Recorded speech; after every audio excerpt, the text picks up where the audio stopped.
Welcome to ex serviceman India YouTube channel. दोस्तों, आज थोड़ा सा लेट हो गया, इसलिए मैं माफ़ी चाहता हूँ।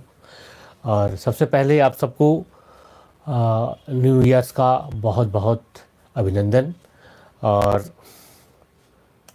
जैसे कि थंबनेल में ही बताया गया था कि आज का जो मेन डिस्कशन का जो पॉइंट है वो है आपका disability pension and various welfare related issues. तो जो वेलफेयर रिलेटेड इशूज़ जो है आज डिस्कस करेंगे, जिनमें से सबसे ज़्यादा जो आप लोग जो पूछते हैं जो सवाल वो है, दिस इज़ रिलेटेड टू आपका जो BA HRM का जो डिग्री जो मिलने वाला है उसका रिलेटेड है। क्योंकि अभी तक ये जो है स्ट्रीमलाइन नहीं हुआ। बहुत लोगों का कहना है कि बट जब हम JDSB में जाते हैं, जिला स्तरीय बोर्ड में जाते हैं, तो उनको कुछ पता ही नहीं रहता है। तो ये सब जो इशूज़ है वो इशूज़ को सॉल्व करने की कोशिश करेंगे। पर सबसे पहले हम एक बार जो डिसेबिलिटी पेंशन के बारे में जो बेसिक क्वायरीज है, जो थ्रू आउट द वीक जो मुझे मिलता है, जो वेरियस वीडियोस में आप लोग कमेंट करते हैं, आप लोग जानना चाहते हैं, तो वो जो बेसिक रूल्स है वो मैं बता देता हूँ। देखिए, बहुत लोगों का ये कहना है कि सर मेरा ये डिसेबिलिटी है, तो मुझे क्या डिसेबिलिटी पेंशन मिलेगा? ये सवाल 80% सवाल ये मुझे मिलता है कि सर मेरा बीमारी ये है, तो क्या मुझे कितना परसेंटेज मिलेगा, कितना डिसेबिलिटी पेंशन मिलेगा? तो इसके लिए देखिए, बार बार जो चीज़ मैं दोहराता हूँ, एक बार फिर से मैं आपको रिमाइंड करवाने का कोशिश कर रहा हूँ कि आपका जो डिसेबिलिटी है वो आपका बीमारी कौन सा है उसके ऊपर डिपेंड नहीं करता है। डिसेबिलिटी पेंशन मिलेगा या नहीं मिलेगा वो आपका कौन सा बीमारी है इसका ऊपर डिपेंड नहीं करता है। डिपेंड करता है वो बीमारी का ओरिजिनेशन कैसे हुआ, वो कैसे उत्पन्न हुआ, बीमारी हुआ कैसे, ठीक है। और ये चीज़ें आपका जो मेडिकल डॉक्यूमेंट्स है उसमें क्लियरली लिखा होना चाहिए। क्या लिखा होना चाहिए? या तो फिर आपका जो बीमारी है ये फौज का वजह से हुआ होगा, या फिर फौज का सर्विस का दौरान हुआ होगा, यानी कि इंग्लिश में अगर कहे तो एट्रिब्यूटेबल या एग्रेवेटेड बाय मिलिट्री सर्विस। अगर ऐसे लिखा हुआ है तो समझ लीजिए आपको डिसेबिलिटी पेंशन मिलने का जो फर्स्ट क्राइटेरिया है, क्राइटेरिया नंबर 1 आपने फुलफिल किया। क्राइटेरिया नंबर 2 क्या है? डिसेबिलिटी पेंशन मिलने का दूसरा जो क्राइटेरिया है वो है percentage of minimum percentage of disability. देखिए, अगर आप पूरा सर्विस करके जा रहे हैं या फिर प्रीमेच्योर रिटायरमेंट ले रहे हैं, ये दोनों केसेस में मिनिमम 20% डिसेबिलिटी होना चाहिए। साथ ही में एट्रिब्यूटेबल या एग्रीवेटेड दोनों में से एक ये होना चाहिए। केवल ये 2 क्राइटेरिया आप फुलफिल करते हैं, आपका बीमारी चाहे कोई भी हो, कहीं भी उत्पन्न हुआ हो, फील्ड में हो, ऑफिस में हो, घर में हो, कहीं भी ओरिजिनेट हुआ हो, आपको डिसेबिलिटी पेंशन मिलेगा। ये दोनों चीज़ों के अलावा कोई थर्ड थिंग्स डिसेबिलिटी पेंशन का ऊपर इफेक्ट नहीं करता है। तो आई थिंक आपको ये चीज़ें क्लियर हो गया होगा। अब दूसरा जो चीज़ है, कितना मिलेगा? देखिए, डिसेबिलिटी पेंशन का 2 एलिमेंट होता है। एक होता है सर्विस एलिमेंट, दूसरा होता है डिसेबिलिटी एलिमेंट। जिनका सर्विस 15 साल हो चुका है उनको तो सर्विस पेंशन ऑथराइज है ही, इन केस ऑफ PBOR। और इन case of officers 20 years minimum अगर आपका सर्विस हो गया तो आपको सर्विस पेंशन ऑथराइज हो गया। तो आपके लिए एक डिसेबिलिटी एलिमेंट जो है वो इम्पॉर्टेंट है। और जिनका सर्विस 15 साल नहीं हुआ, 15 साल से नीचे वाले जो है, वो अगर मेडिकल बोर्ड आउट होते हैं, चाहे बहुत सारे रिक्रूट्स को मेडिकल बोर्ड आउट किया जाता है, बिलो 15 ईयर्स का सर्विस का बहुत लोगों को मेडिकल बोर्ड आउट किया जाता है।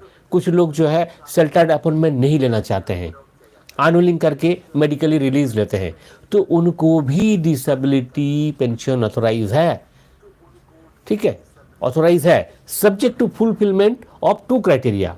वो जो मैंने अभी बताया, एक एट्रिब्यूटेबल टू या एग्रीवेटेड होना चाहिए, और दूसरा आपका मिनिमम परसेंटेज जो है होना चाहिए 1%। In case of medical invalidment minimum 1% भी आपका डिसेबिलिटी होगा, तब भी आपको 50% डिसेबिलिटी का लाभ मिलेगा।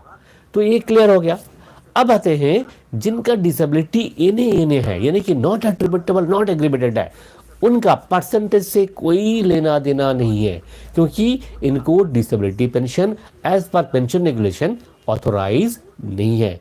Pension regulation 81 and 82, army pension regulation का जो रेगुलेशन नंबर 81 एंड 82 में जो लिखा हुआ है उसका हिसाब से अगर आपका जो मेडिकल जो डिसेबिलिटी है नॉट एट्रीब्यूटेबल नॉट एग्रीबेटेड है तो आपको इनवैलिड पेंशन मिलेगा, subject to minimum service 10 years होना चाहिए। कितना होना चाहिए? 10 ईयर्स होना चाहिए।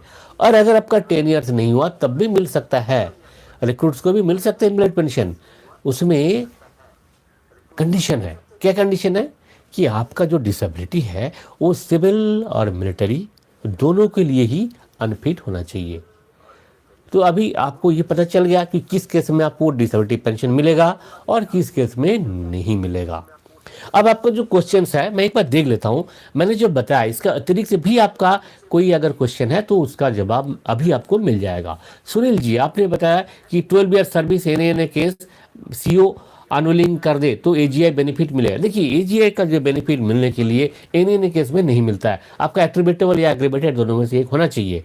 नंबर 2, एनपी स्वामी, आपका डॉटर मेंटली रिस्ट्रिक्टेड है तो पेंशन मिलेगा। देखिए आपका डॉटर को जो फैमिली पेंशन मिलना है वो फैमिली पेंशन के लिए आप जब जिंदा है तो फैमिली पेंशन नहीं ऑथोराइज है किसी को, पर जो मेंटली रिटार्डेड जो चिल्ड्रन है उनको एक अलाउंस मिलता है, उनको एक फाइनेंशियल अलाउंस मिलता है, हेल्प मिलता है केएसबी का तरफ से, ठीक है, वो मिलेगा। उसका अमाउंट पहले 1000 था, अभी वो 3000 हो गया, ठीक है, तो वो उनको मिलेगा। इसे पेंशन नहीं कहते हैं, ये फाइनेंशियल असिस्टेंस कहते हैं, ठीक है। तो ये लेने के लिए आपको आपका जो नियरेस्ट आपका जो कंसर्न जिला सैनिक बोर्ड है वहाँ पे जाने होंगे और जो फॉर्मेलिटीज़ है, डॉक्यूमेंटरी जो फॉर्मेलिटीज़ है वो आपको पूरा करना है, ठीक है। अच्छा, नेक्स्ट है, आपने बताया कि आप रिक्रूट था, दो डिसेबिलिटी है, दोनों एट्रीब्यूटेबल है। मिलिट्री सर्विस के लिए 20%, एक 70%, टोटल 76% एक्यूमुलेटेड होगा। अच्छा, पेंशन कितना बन सकता है? देखिए आपके लिए आप रिक्रूट से जब आप बोर्ड आउट हो रहे हैं और आपका एट्रीब्यूटेबल है तो आपके लिए डिसेबिलिटी पेंशन ऑथोराइज है, जिसका 2 एलिमेंट होता है। एक होता है सर्विस एलिमेंट यानी कि सर्विस पेंशन। अगर आज के दिन में अगर रिटायर होते तो आपको कितना सर्विस पेंशन मिलना था? जितना आपका बेसिक पे एंड एमएसपी ये दोनों को मिला करके जितना है उसका आधा 50% प्लस इसके ऊपर जितना डीए यानी कि डीआर जो है, डीए का जो रेट है अभी 31% है, तो ये टोटल हो जाएगा आपका सर्विस एलिमेंट। एक एलिमेंट हो गया। दूसरा क्या मिलेगा आपको? Disability element. इसका क्या अमाउंट है? इसका अमाउंट होगा आपका 76% है तो आपका जो केस है 100% ट्रीट होगा। तो ये 100% केस में आपको जितना आपका पहले जो एमोलमेंट्स बताया टोटल आपका जो बेसिक पे और एमएसपी इसका 30%, ठीक है, इसका जो 30% है ये आपको मिलेगा डिसेबिलिटी एलिमेंट। इसके साथ भी डीए ऑब्लिक डीआर, अब जब पेंशन है तो आपको डीआर ऑथोराइज है, डियरनेस रिलीफ, ठीक है, ये ऑथोराइज है, ठीक है, इसमें भी ऑथोराइज है और सर्विस एलिमेंट में भी ऑथोराइज है। ओके, तो ये हो गया टोटल आपका बनेगा पेंशन। अच्छा, नेक्स्ट है टोटल 100% ब्रॉडबैंडिंग। हाँ ठीक है, आपका तो क्वेश्चन का हो गया, आईएमबी था आपका। अच्छा, चमकाउर सिंह, अच्छा आपका पोस्टिंग फील्ड जेएनके पर आपको डीबीटी हो गया, डायबिटीज़ हो गया क्या? अच्छा, A2 परमानेंट डीबीटी, अच्छा कुछ और होगा। A2 परमानेंट है, डिसेबिलिटी पेंशन मिलेगा। देखिए आपने शायद वीडियो शुरू से नहीं देखा होगा, आप एक बार देख लीजिए किस केस में पेंशन मिलेगा और किस केस में नहीं मिलेगा, वो मैं ऑलरेडी बता चुका हूँ। एक बार वीडियो को जो है बैक करके आप देख लीजिए, ठीक है। अच्छा, नेक्स्ट है अप्रैल 2020 में एलएमसी से 24 ईयर सर्विस का P3 परमानेंट से पेंशन आया। अच्छा ठीक है, सचिन मोहन जी, आपने अप्रैल 2000 एलएमसी से 24 ईयर सर्विस का P3 परमानेंट से पेंशन आया। ओके, पर आपने ये नहीं बताया कि आपका जो कैटेगरी था, जो डिसेबिलिटी था, वो एट्रीब्यूटेबल टू मिलिट्री सर्विस है या नहीं, एग्रीवेटेड है या नहीं। अगर ये दोनों में से एक है तो आपको डिसेबिलिटी पेंशन मिलेगा, अदरवाइज नहीं मिलेगा। फारूक अहमद जी, आपका कहना है कि 14 साल category P2 permanent peace station, aggravated by military service, want to annulling further service, can I get any pension? अच्छा, I think you have already rendered 14 year service, I think so. तो अगर if you have rendered 1 day of service and your case is aggravated or attributable to military service, then you are entitled to get disability pension. Okay, as per pension regulation 95, annulling to accept sheltered appointment will be treated as invalid medical board out, or in case of invalid medical board out, if the disability of any soldier is attributable or aggravated, he is entitled to get disability pension, and you will get disability pension definitely. Okay. अच्छा, विक्रमजीत सिंह, आप एक retired person है और आपने DSP account करवाने गया है, तो उन्होंने पहले बोला कि डीएसपी अकाउंट आपके लिए नहीं है, ये आर्मी में वर्किंग। देखिए, आप कौन सी बैंक में गए थे? आप एसबीआई में जाइए, और एसबीआई का जो एमओयू है, ठीक है, वो जो एमओयू है उसका मुताबिक एक रिटायर्ड पर्सनल है, उनको भी डीएसपी अकाउंट ऑथोराइज है, इसलिए आपको बिल्कुल ही चिंता करने की ज़रूरत नहीं है। आप एक बार फिर से जाइए एसबीआई में और उनको बताइए, ठीक है। इसका जो फॉर्मेट है वो फॉर्मेट भी आपको साइन करवा के करके जिला सैनिक बोर्ड से साइन करा के ले जाना पड़ेगा, तभी आपका बनेगा। वो फॉर्मेट हमारा जो वेबसाइट है वहाँ पे आपको मिल जाएगा। ओके, अच्छा, नेक्स्ट हनीफ जी, आपने कहा कि P3 परमानेंट, P2 परमानेंट, अच्छा, डिसेबिलिटी पेंशन ज़्यादा मिलेगा क्या सर? अच्छा, आपका कहना है कि P3 में ज़्यादा मिलता है या P2 में मिलता है ज़्यादा? कहना है ना, किसी में भी कोई ज़्यादा कम नहीं है। P3 P2 का जो डिसेबिलिटी पेंशन का जो अमाउंट से कोई रिलेशन नहीं है, कोई रिलेशन नहीं है। ये पेंशन ज़्यादा या कम मिलेगा, ये आपका डिपेंड करता है कि आपका कितने परसेंटेज ऑफ डिसेबिलिटी है। अगर आपका 50% है तो आपका जो है टोटल जो पे है उसका 15% आपको डिसेबिलिटी पेंशन मिलता है। अगर 100% है तो क्या इसका दुगुना मिलेगा, यही है। इसमें P3 हो चाहे P2 हो, इसमें कोई फर्क नहीं पड़ता है। ओके, अच्छा, सचिन महन जी, आपका पीपीओ कब तक आएगा? देखिए, आपका पीपीओ अगर अभी तक नहीं आया तो आपको अपना रिकॉर्ड ऑफिस से कॉन्टैक्ट करना चाहिए, और रिकॉर्ड ऑफिस अगर कोई रिस्पॉन्ड नहीं कर रहे तो आप आरटीआई एप्लीकेशन दे सकते हैं रिकॉर्ड ऑफिस को, और पीसीडीए पेंशन इलाहाबाद को भी आप दे सकते हैं। अच्छा, एग्रीमेंटेड 12 साल P3 परमानेंट कैटेगरी है, शेल्टर्ड अपॉइंटमेंट अनलिंक करने से पेंशन मिलेगा। देखिए, as per regulation 95, sheltered appointment अगर आप अनुलिंक करते हैं तो आपका जो केस है मेडिकल इनवैलिड बोर्ड आउट, ये ट्रीटेड किया जाता है। और इन case of medical invalid board out जो जब होता है तो आपको डिसेबिलिटी पेंशन ऑथोराइज है, अगर आपका एग्रीवेटेड या एट्रीब्यूटेबल है तो आपका केस में आपने एग्रीवेटेड है बताया तो आपको मिलना चाहिए, इसमें कोई डाउट नहीं है, ठीक है। फिर भी अगर आप अभी एनरोलिंग करना चाहते हैं तो ये जो रूल्स एंड रेगुलेशंस है वो आपका जो यूनिट हेडक्वार्टर्स है वहाँ जाके आपका जो हेड क्लर्क से एक बार क्लियर कर लीजिए, ठीक है। उनको बताइए जो रूल नंबर 90 रेगुलेशन 95, याद रखना, regulation 95 of pension regulation for the army 2008 part 1। Okay, इस बारे में अगर आप ज़्यादा जानना चाहते हैं तो हमारा जो वेबसाइट है esminfoclub.com, आप गूगल में जाके सर्च कर लीजिए esminfoclub.com, वहाँ पे एलएमसी जो पेंशन क्या ऑथराइज है क्या नहीं, इस बारे में डिटेल में लिखा हुआ है, ठीक है। वहाँ जाके आप पढ़ लीजिए, आपको डिटेल में मिल जाएगा। और दूसरा जो है आप अपना जो ऑफिस का जो यूनिट का जो क्लर्क है उनसे भी कांटेक्ट कीजिए, रिकॉर्ड ऑफिस से भी बात कर सकते हैं, पीसीडीए पेंशन से भी आप बात कर सकते हैं, ठीक है। अच्छा, मदन लाल जी आपका सॉरी, आपका जो है 5 मंथ्स पहले हाई एल्टीट्यूड में था, आपको एस्थमा हो गया, क्या मुझे डिसेबिलिटी पेंशन मिलेगा? नहीं, देखिए आपने पूरा चीज़ नहीं बताया। आपका एग्रीमेंटेड, अच्छा आपका एग्रीमेंटेड बताया, ओके, एग्रीमेंटेड है और अभी भी अगर आप एलएमसी में ही रिटायर्ड हुए हैं या रिटायर होने जा रहे हैं तो आपको अप्रैल 2021 में आप पेंशन आया, ओके, एग्रीमेंटेड है और एलएमसी में आप रिटायर्ड हुए, आपका अगर आरएमबी हुआ है, ठीक है, और मिनिमम आपको 20% अगर डिसेबिलिटी है क्योंकि आप पूरा सर्विस करके आया 24 ईयर्स करके, तो आपको डिसेबिलिटी पेंशन ऑथराइज होगा, ठीक है। ओके, नेक्स्ट है नेक्स्ट है, अच्छा सॉरी मदन मोहन जी, आप 5 मंथ्स पहले हाल्टीट्यूड में थे, अस्थमा हो गया, अच्छा आपका तो बता दिया। हानिफ जी, 15 साल नौकरी वालों का सर्विस एलिमेंट और सर्विस पेंशन दोनों मिलेगा? नहीं, सर्विस एलिमेंट और सर्विस पेंशन दोनों नहीं मिलेगा, कोई भी एक मिलता है, या तो सर्विस एलिमेंट या फिर सर्विस पेंशन। जिनको सर्विस पेंशन ऑथोराइज है उनको सर्विस एलिमेंट नहीं मिलेगा। ओके, अच्छा मदन लाल जी, आपका दोस्त को मिर्गी से परमानेंट कैटेगरी है, क्या उसे सिविल जॉब में कोई दिक्कत नहीं आएगा? देखिए, सिविल जॉब में जब आप ज्वाइन करते हैं, एक्सेप्ट फोर्सेस जॉब जो पुलिस टाइप का जॉब है, ठीक है, फोर्स टाइप का जो जॉब है, पैरामिलिट्री में है, ये सब छोड़ करके जो नॉर्मल जो सिविल जॉब है, वहाँ पे जब आप ज्वाइन करने जाएंगे तो आपको एक मेडिकल फिटनेस का एक फॉर्म दिया जाएगा। उस फॉर्म को पूरा करके एक मेडिकल अफसर से साइन करवा के लाना है क्या मेडिकली फिट है, बस इतना ही है और कुछ नहीं है।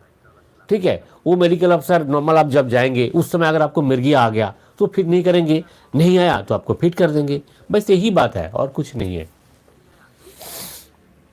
अच्छा महिपाल सिंह, आपका कहना है कि रिक्रूटमेंट में बोर्ड आउट, अच्छा रिक्रूट में बोर्ड आउट हुआ है, 4,500 प्लस डीए मेडिकल का मिल रहा है, क्या ये बढ़ेगा जिसमें 13,400 प्लस डीए भी, जो टोटल 23,500 मिल रहा है? देखिए, ये जो आपने बताया, ये 4,500 प्लस डीए आपको मिल रहा है, आपका जो डिसेबिलिटी एलिमेंट, ये भी बढ़ सकता है। कब बढ़ेगा? जब आपका बेसिक पे जब रिवाइज होगा। आपका रिक्रूट का जो बेसिक पे है वो कब रिवाइज होता है? ये जब आपका पे कमीशन होगा उस समय रिवाइज होगा, तो ऑटोमेटिकली बढ़ेगा, इसमें कोई डाउट नहीं है। अदरवाइज आपका जब डीआर जब बढ़ेगा, देखिए पेंशन में डीए नहीं मिलता है, डीआर मिलता है, ठीक है, डीआर जब बढ़ेगा तो ऑटोमेटिकली बढ़ेगा, यही है। Ajit Singh ji, disability release less than 20 years, what about disability element after 896 only service element getting? अच्छा देखिए, अगर 20% आपका था और डिसेबिलिटी एलिमेंट 1,190 से आपको केवल सर्विस एलिमेंट मिल रहा है, इसका मतलब आपका जो डिसेबिलिटी परसेंटेज है वो लेस देन सर्टेन परसेंटेज होगा। अगर आप रिटायर नॉर्मल रिटायर है तो 20% मिनिमम होना चाहिए, और अगर आप इनवैलिड वोट आउट है तो 1% होगा, तब भी मिलेगा ब्रॉडबैंडेड। इसके लिए आपको एक एप्लीकेशन डालना पड़ेगा आपका रिकॉर्ड ऑफिस को, फिर भी नहीं दिया तो आपको एएफटी में केस फाइल करना पड़ेगा, पर मिलेगा। ठीक है, अच्छा सुरेश जायसवाल जी, आपका सर्विस 12 साल है, आपका इन्हें केस है, अनुलिंग करने से क्या फ़ायदा मिलेगा? देखिए, एज पर रूल्स अगर 10 साल हो गए और आपका केस इन्हें है तो आपको इनवैलिड पेंशन मिलेगा। ठीक है, आशीष राठौर जी, are now temporary category 3 T24 for ACL TR operated and due for discharge in July 2022, category due on June 22। देखिए, जब भी आपका रिकैट होगा या फिर आरएमबी होगा उस समय आपका या तो आपको फिट किया जाएगा, फिट है तो, या फिर आपका कैटेगरी को परमानेंट किया जाएगा। आरएमबी में आपका कैटेगरी को परमानेंट करेंगे, लाइफ टाइम करेंगे। ठीक है, और उस समय आपका अगर एग्रीवेटेड एट्रीब्यूटेबल दोनों में से एक होगा और सर्टेन जो परसेंटेज है डिसेबिलिटी का वो अगर आप फुलफिल करते हैं तो आपको डिसेबिलिटी पेंशन भी मिलेगा, यही है प्रावधान। अच्छा, दूसरा हनीफ जी, आपने कहा कि उधमपुर सीआई ऑप्स में बीपी डिप्रेशन है, एग्रीवेटेड पेंशन 30+30। अच्छा, डिसेबिलिटी पेंशन कैसे निकालता है? देखिए, अगर डिसेबिलिटी पेंशन आपका जो first of all disability percentage जो है ये क्यूमुलेटिव परसेंटेज होता है, ये जो मेडिकल बोर्ड है वो आपको निकाल करके देते हैं, आरएमबी बोर्ड में लिखा रहेगा, और टोटल जो जैसे 30+30 है तो आपको मैक्सिमम 40% मिल सकता है इसमें, तो 50% ही हुआ, 50% से ज़्यादा आपका नहीं होगा। 30+30 यहाँ पे 60 नहीं होगा, दो अलग अलग डिसेबिलिटी है, एक में 30% दूसरे में 30%, टोटल 60% नहीं होगा। ठीक है, ये 50% अप टू हो सकता है, तो इस केस में आपको 50% का बेनिफिट मिलेगा। अच्छा, दूसरा आपने बताया आपका पीपीओ के लिए डॉक्यूमेंट्स गया है, कब तक पेंशन आएगा? देखिए, जब पीपीओ जब बन जाएगा, ठीक है, आपको सूचित किया जाता है, अभी तो स्पर्श का थ्रू होगा, स्पर्श में प्रोसेस हो रहा होगा, जैसे प्रोसेस हो गया तो आपका मोबाइल नंबर, ईमेल आईडी जो भी वहाँ पे रजिस्टर्ड किया हुआ है वहाँ पे आपको इंटीमेशन मिल जाएगा। अगर आपको लगता है कि लेट हो रहा है तो आप पीसीडीए पेंशन इलाहाबाद को और आपका जो रिकॉर्ड ऑफिस है वहाँ पे आप एक लेटर लिख सकते हैं। लेटर का अगर कोई रिस्पॉन्ड नहीं आता है तो आप आरटीआई एप्लीकेशन कर सकते हैं। ठीक है, अच्छा आशीष राठौर जी, आपका कैटेगरी एट्रीब्यूटेबल है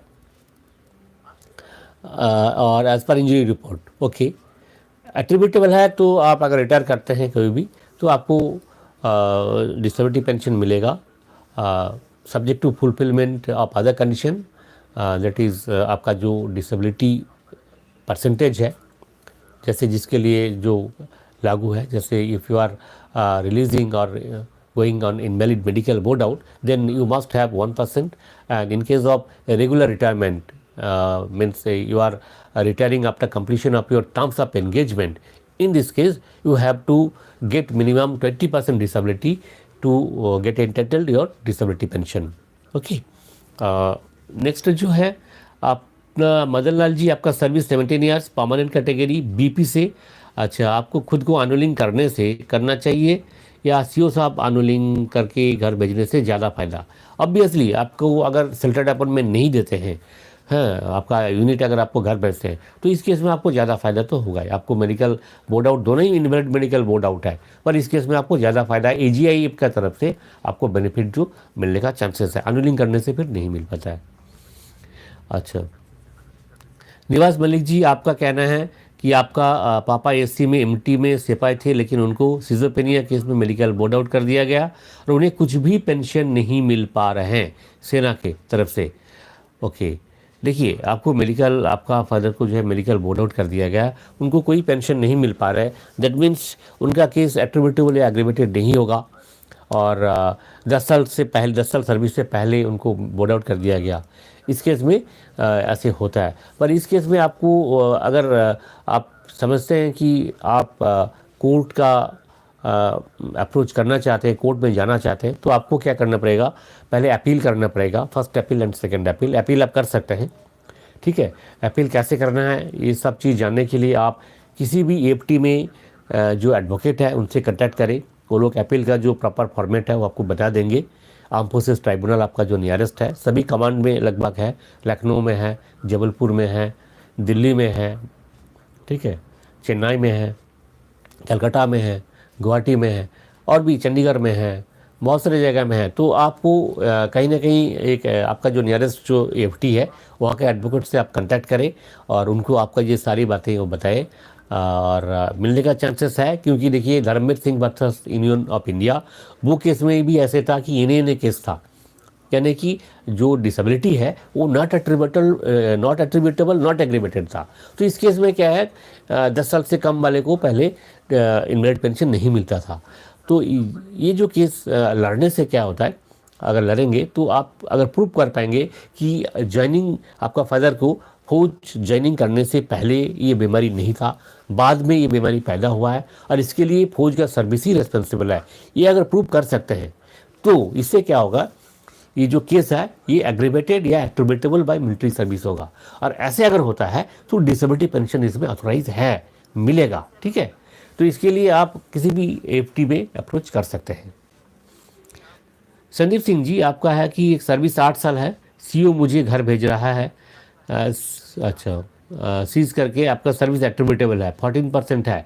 देखिए, एट्रीब्यूटेबल टू मिलिट्री सर्विस है, आपका सीओ घर भेज रहे हैं, 8 साल का सर्विस है, कोई बात नहीं, 1% होगा आपका डिसेबिलिटी, तब भी आपको 50% का बेनिफिट मिलेगा, आपको पूरा बेनिफिट मिलेगा। यानी कि आपको डिसेबिलिटी एलिमेंट, सर्विस एलिमेंट दोनों ही ऑथोराइज है और दोनों ही मिलेंगे, और आप बिल्कुल बेफिक्र रहिए, ठीक है। भास्कर देव, डीए एरियर मिलेगा कि नहीं? देखिए, डीए का जो एरियर्स है इसको लेकर के बहुत सारे यूट्यूब चैनल, न्यूज़ चैनल और पेपर में रोज़ आपको कुछ ना कुछ मिलता है, जैसे बच्चों को खिलौना देते हैं इस तरह का, पर इसका अब तक का कोई गवर्नमेंट से ऑथेंटिकेटेड कोई न्यूज़ नहीं है, मिलने का कोई न्यूज़ नहीं है। देखिए, प्रेरित कर सकते हैं, अपील कर सकते हैं, पर जब तक उस अपील पर कोई आपका कंसिडरेशन नहीं है तो उसको फालतू का न्यूज़ बनाने का कोई मतलब नहीं है। इसलिए अभी तक कोई खबर नहीं है, मिलने का कोई खबर नहीं है किसी भी यूनिट एजेंसी से, किसी भी अथॉरिटी से ये नहीं बताया गया कि आपको मिलेगा या आपका कंसिडर किया जा रहा है, ऐसे कोई नहीं बताया। तो ज़्यादातर चांसेस है नहीं मिलने का। मिल गया तो बहुत अच्छी बात है, बहुत ही अच्छी बात है, ठीक है। अच्छा, आपने कहा दूसरा कि रिक्रूट को पेंशन कब तक मिलता है? पेंशन आपको एक बार अगर लागू हो गया तो लाइफ टाइम मिलेगा, ठीक है। अच्छा, Dheeraj Verma ji, category not attributable civil benefit मिलेगा क्या? देखिए, नॉट एट्रीब्यूटेबल होने से सिविल में आपको डिसेबल सोल्जर का बेनिफिट नहीं मिलता है, ठीक है। अच्छा, दूसरा आपने कहा कि आपका अंडर अंडर ट्रेनिंग है, बोर्ड आउट हुआ है। अच्छा, साइकेट्रिस्ट इलनेस, आपका डिसेबिलिटी परसेंटेज 40% है। अच्छा, can I get invalid pension? देखिए आपका अगर 40% है, ओके। आपको डिसेबिलिटी पेंशन और इनवैलिड पेंशन का जो फ़र्क है वो मैंने बताया। अगर आप पहले ये वीडियो का नहीं सुना तो आप हमारा जो वेबसाइट है eSMinfoclub.com, वहाँ जाके डिटेल में पढ़ सकते हैं कि what is disability pension and what is invalid pension. Invalid pension आपको तब मिलेगा अगर आपका disability not attributable not aggravated है, तो इनवैलिड पेंशन मिलेगा। इनवैलिड पेंशन का मिलने का कुछ क्राइटेरिया है। फर्स्ट क्राइटेरिया है कि 10 साल सर्विस होना चाहिए, ठीक है। अभी 2020 जुलाई में एक अपडेट इशू हुआ है, 10 साल से कम वाले को भी मिल सकता है, subject to fulfilling certain condition. वो कंडीशन क्या है कि आपका जो डिसेबिलिटी है वो fully incapacitated for civil service and military service. अगर आपका आरएमबी डॉक्यूमेंट में डॉक्टर ऐसे लिखते हैं कि आपका जो डिसेबिलिटी है इस वजह से आप सिविल और मिलिट्री दोनों ही सर्विस के लिए अनफिट है, ये अगर लिख के देते हैं तभी आपको इनवैलिड पेंशन मिलेगा, ओके। अदरवाइज आपको इनवैलिड पेंशन नहीं मिलेगा। और अगर आपका जो डिसेबिलिटी है एट्रीब्यूटेबल या एग्रीवेटेड है तब तो कोई प्रॉब्लम है ही नहीं, क्योंकि आपको डिसेबिलिटी एलिमेंट सर्विस एलिमेंट ऐसा ही ऑथोराइज है, फिर इनवैलिड पेंशन का कोई मतलब ही नहीं है इसमें, ठीक है। अच्छा, मदन लाल जी, पेंशनर्स पेंशन लेने के बाद अगर बंदे ख़त्म हो जाता है तो क्या वाइफ को डिसेबिलिटी पेंशन मिलेगा? नहीं, डिसेबिलिटी पेंशन नहीं मिलेगा। अगर सर्विस एलिमेंट जो मिल रहा था सर्विस एलिमेंट का या फिर सर्विस पेंशन जो भी है उसके बेसिस पे उनको वाइफ को जो है फैमिली पेंशन मिलेगा, पर डिसेबिलिटी पेंशन के ऊपर नहीं मिलेगा। नरेश जी, नरेश जी आपका please reply my comment. Naresh ji आपका सवाल कहाँ है? नरेश जी आपने सवाल ही नहीं किया, आपका सवाल कहाँ है?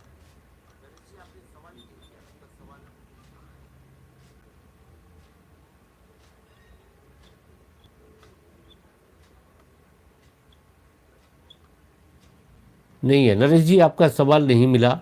आप प्लीज़ एक बार आपका जो क्वेश्चन है वो एक बार फिर से आप लिख के भेजें, तो आपका क्वेश्चन का हम जवाब दे पाएंगे, ठीक है। आपका क्वेश्चन यहाँ पे नहीं है, ठीक है। अच्छा, ओके नरेश जी, ये मिला आपका क्वेश्चन। आप एग्रीवेटेड है और एनुअलिंग किया है बिफोर सर्विस ऑफ एलएमसी का सर्टिफिकेट कहाँ से मिलेगा? समझे नहीं। एग्रीवेटेड है, ओके, एनुअलिंग किया है, ओके। एलएमसी का सर्टिफिकेट कहाँ से मिलेगा? देखिए एलएमसी का सर्टिफिकेट क्या होता है, ये तो आपका फौज में जब है तो आप एलएमसी है उसके लिए एपीएमएस से 15 है, वही आपका एलएमसी का सर्टिफिकेट है। अब शायद आप कहना चाहते हैं कि डिसेबिलिटी सर्टिफिकेट है, पर्सन से पीडब्ल्यूडी सर्टिफिकेट जिसे कहते हैं, वो तो आपको सिविल से बनाना पड़ेगा। आपका अगर बॉडीली कोई अगर डिसेबिलिटी है, जैसे आँख से है आप कम देखते हैं, हियरिंग से है कम सुनते हैं, या फिर आपको चलने में दिक्कत है, या फिर हाथ ठीक नहीं है लिख नहीं पाते हैं, ये सब जो डिसेबिलिटी आता है इसके लिए आपका जो डिस्ट्रिक्ट हॉस्पिटल में जाना पड़ेगा, ठीक है। वहाँ जा कर के आपने चेक कराना है, जो वहाँ का मेडिकल बोर्ड है ये तय करते हैं कितना डिसेबिलिटी है। ये जो डिसेबिलिटी है वो आपको हर जगह में काम आता है। और बाकी जो डिसेबल सोल्जर का जो डिसेबिलिटी आप कह रहे हैं, ये जो बैंकिंग का जो रिक्रूटमेंट है वहाँ पे आपका काम आएगा, बाकी जगह में इसका वैलिडिटी नहीं है। डिसेबल सोल्जर है आप, इसका जो वैलिडिटी कुछ कम लिमिटेड जगह में है। बैंक में अगर आपको डिसेबल सोल्जर का कोटा लेना है तो आपका डिसेबिलिटी 100% जो है मिनिमम 40% जो है एट्रीब्यूटेबल होना चाहिए। 40% डिसेबिलिटी होना चाहिए एक्चुअल में, और एट्रीब्यूटेबल टू मिलिट्री सर्विस होना चाहिए, तभी वो आप डिसेबल सोल्जर का कोटा आपको मिलेगा, अदरवाइज नहीं मिलेगा। ओनली एग्रीवेटेड केसेस में नहीं मिलेगा, ठीक है। इसलिए बेहतर है कि आपका अगर इस टाइप का कोई डिसेबिलिटी है तो आपका डिस्ट्रिक्ट हॉस्पिटल आपका जहाँ पे है वहाँ जाके आपको बनाना पड़ेगा पीडब्ल्यूडी सर्टिफिकेट, जिससे कि आपको हर जगह में ये पीडब्ल्यूडी का जो है छूट आपको मिलेगा, ओके। अच्छा, सच्चा मोहन जी, आपका 1 साल का हो गया, पेंशन आया मगर अभी तक डिसेबिलिटी पेंशन नहीं आया, एलएमसी एग्रीवेटेड है। देखिए आपका डिसेबिलिटी पेंशन नहीं आया तो इसके लिए सबसे पहले तो आपको पता करना होगा, आप अपना रिकॉर्ड ऑफिस और पीसीडीए पेंशन दोनों जगह में अप्लाई कीजिए आप कि आपका पेंशन का क्या हुआ। अगर जवाब नहीं रहते हैं तो आरटीआई एप्लीकेशन भेजिए, फिर भी नहीं होता है तो आप केस फाइल कर सकते हैं एफडी में, ठीक है।